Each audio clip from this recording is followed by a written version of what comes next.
Hi guys, welcome to Insights with Anastasia. Today is my typical video where I would tell you about some things that are scripted and prepared. So today I just wanted to do it more conversational and tell you some things that I think are very important in the data analyst field. So when I just started working as a data analyst, I always thought that the best thing you can do for your stakeholders and business partners is to answer their questions as fast as possible, give them more data, give them more information. And sometimes it just didn't work.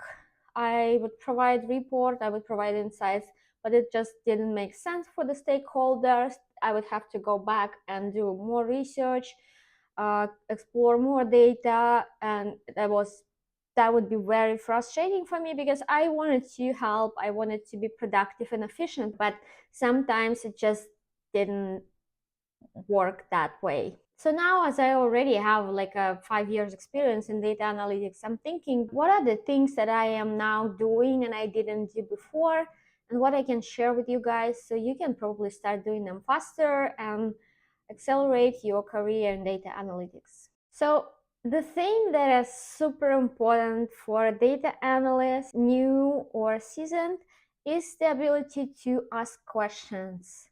Like, ask questions? Why aren't we answering questions? Why do you even need to ask questions? We are data analysts, we use data to answer questions. But usually it's good to start with the beginning. It's good to start with the question. So the thing is, sometimes stakeholders come to us with the question they want to be answered. But this question, the way they formulate the question, the way they express the question is not the thing that we can potentially answer, and probably not the question we should answer. So, for example, a stakeholder would come to me and ask, hey, can you tell me if my marketing campaign was successful? And you think that's the question you should answer, and you would go back to your computer, to your workplace, and you would dig into the data and come back with the answer. But most of the times, this question wouldn't be answered the way the stakeholder is expecting, because first, you don't know what the stakeholders' expectations are.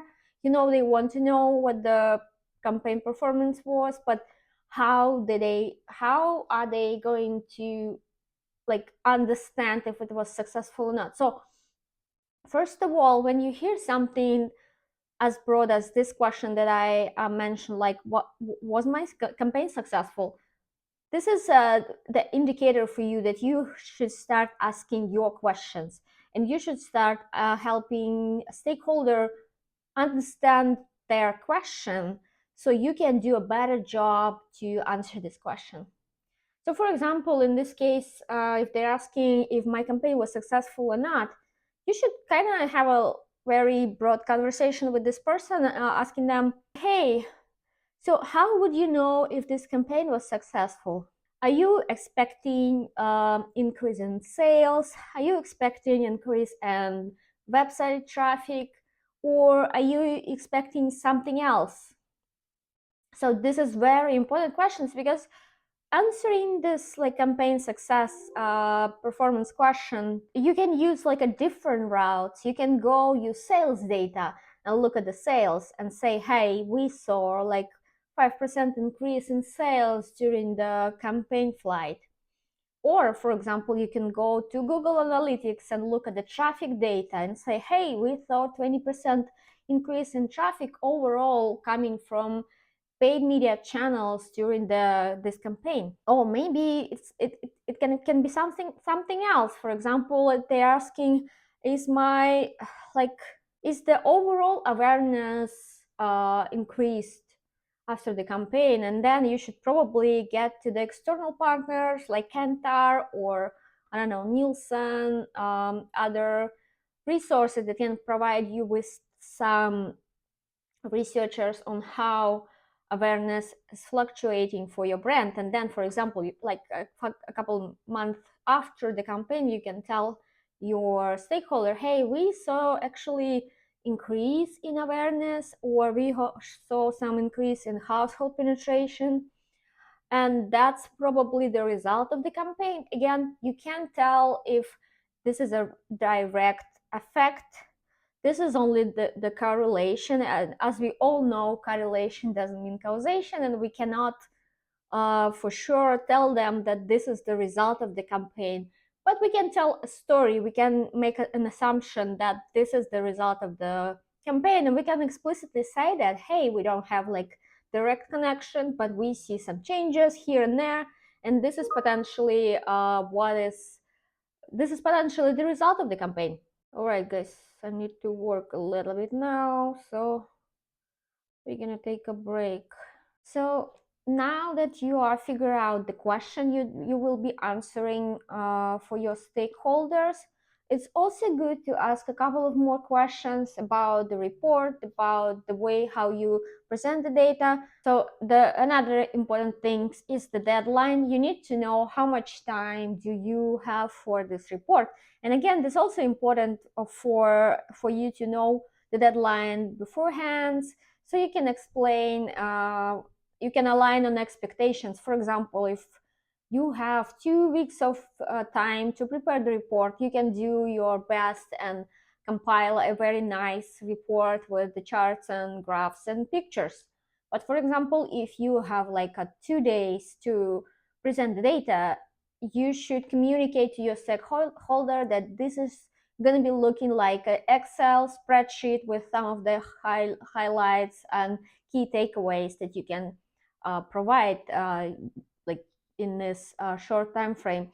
And also, I know some teams, they have like specific guidelines how they go about the data process. For example, in my previous job, I had a process where each stakeholder should allow not less than 5 working days for me to be able to do analysis. Obviously, this is a base case scenario. Sometimes it's not the case. Sometimes you have to pull it today, yesterday, and then that's the reason where you should.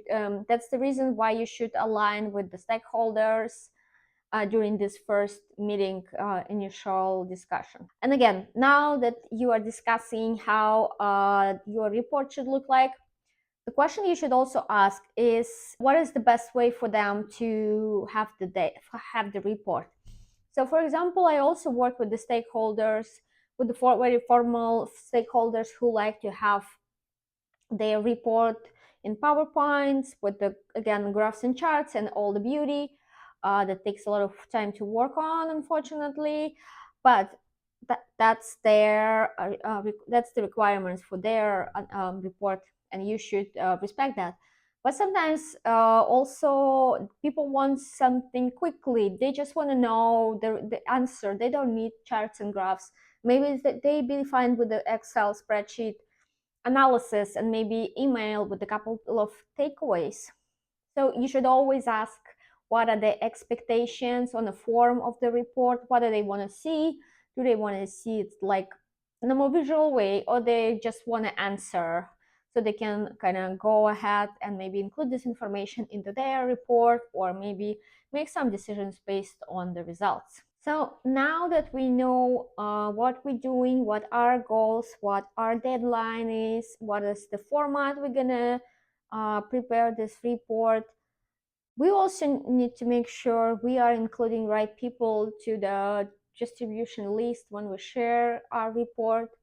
And this is especially important when you work in the big companies, and sometimes somebody would ask you to do a report, and then after maybe a couple of days or a couple of weeks, you realize that there are other people who would want to know that, who would benefit from knowing this as soon as possible.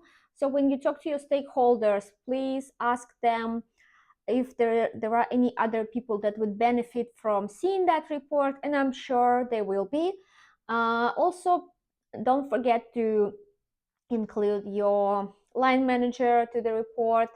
Sometimes it can be your colleagues, data analysts, who also would want to know how you did that report and probably would benefit from looking at your report and using it as an example, or maybe they have similar questions and they would appreciate your framework, your approach to this analysis. So overall, this will make you day-to-day work more efficient and effective. It will make your work as a data analyst in the company more visible, and you will be very appreciated by your stakeholders, colleagues, and your line manager. So let me know if you would like to know more about some of the nuances of working in data analytics, maybe from my previous experience, maybe something that I can share with you. So again, thank you for watching this video. Please like, subscribe, and I'll see you in my next video. Bye.